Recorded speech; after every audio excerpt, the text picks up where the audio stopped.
Hey guys, we are going to get back into our flip books today. So if you need to pause me for a second to go find your flip book, please do so. We need it to be able to take some notes today. So we are officially done with pronoun antecedent agreement. We are done with vague pronouns. And so the next flap in your flip book should be subject-object pronouns. If by chance you made a mistake when you created your flip book, please make sure that you're writing in the right section. Okay? Okay, so you want to fold up the next flap in your flip book, and don't forget that we're going to write above the fold first. Alright, so fold it, make a nice crease, and we're going to start with some definitions above the fold. So we're going to have two definitions above the fold so you can space out correctly. The first definition we're going to talk about is subject pronouns. So subject pronouns are pronouns in the sentence that perform the action in the sentence. We would also call them the doer in the sentence. They typically take place at the beginning of a sentence in the most basic sentences that we use and say and read. They take place in the subject part of the sentence also, as opposed to the predicate part of the sentence. And again, typically they're the first pronouns that you see in sentences, but that won't always be true. Our second definition is object pronouns. They're the pronouns that receive the action of the subject in the sentence. So we would say that they are the receiver. Again, they typically are the pronouns that you see at the end of a sentence, and they take place in the predicate part of the sentence. So if you need to pause to finish those definitions, please do so. You should then be at the fold. And below the fold, we're going to draw a table, okay? So as we move down here, you need to draw a table that is 4 columns. Let me show you the whole thing here. So it needs to be 4 columns across, and you're going to need 8 columns or rows going down. So if you could draw that for me, and you will need a little bit of space below the table for some examples, so please allow yourself some room to do that. As you're drawing the table, I'm going to talk a little bit about what this table is showing you. Typically, I'd give you this table in paper format and I'd have you glue it into your flip books, which obviously I'm unable to do.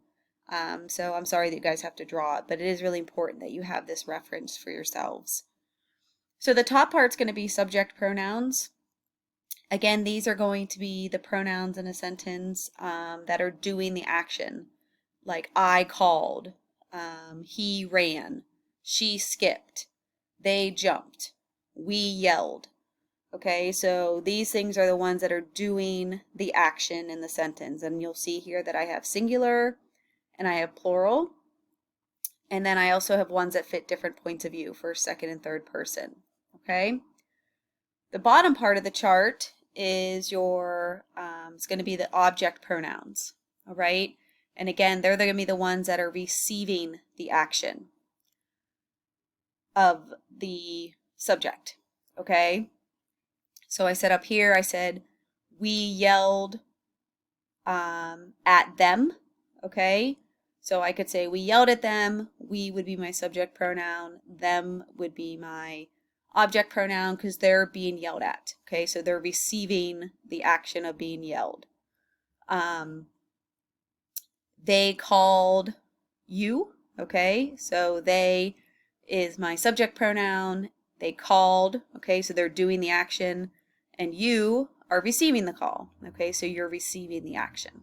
All right. If you need to pause to finish drawing this chart, please do so, and then we'll go over a few more examples.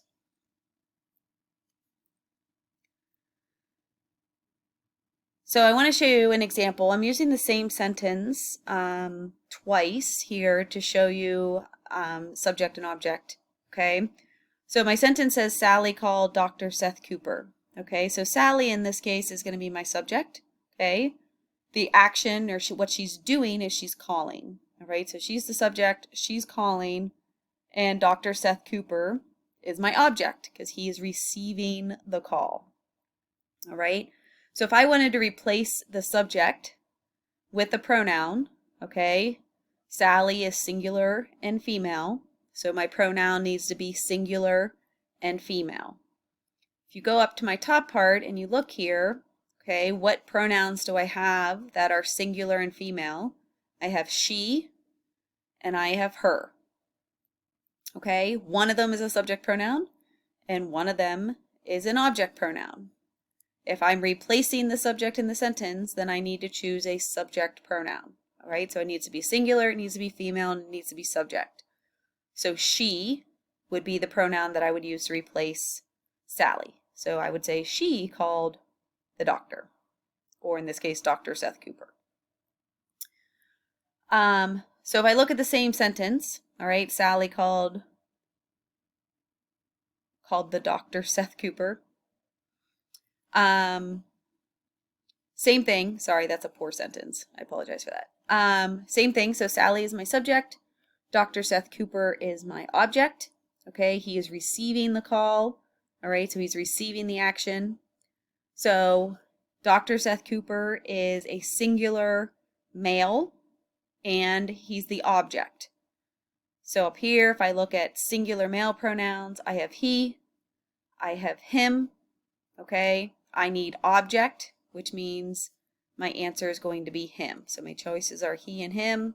So I would say Sally called him. I am so sorry. I'm going to fix that.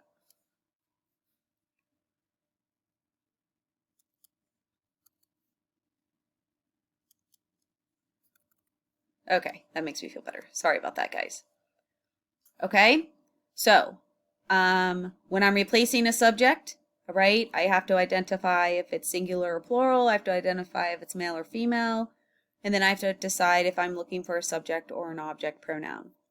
These sentences, for the most part, are going to be relatively simple because they're going to make sense to you, okay? Most of you are going to know that her called the doctor does not make sense, and that would not be a proper way of saying that sentence. And most of you would know Sally called him would be correct instead of saying Sally called he. Okay, so these are just going to sound right to you. However, you do need to be able to understand and know which pronouns are considered subject and which pronouns are considered object. Okay, so that's what we'll be spending our time doing today. Okay? All right, after you have your notes here, then you are done with your flipbook and you can head back into your Schoology folder to see what's next. Have a great day, guys.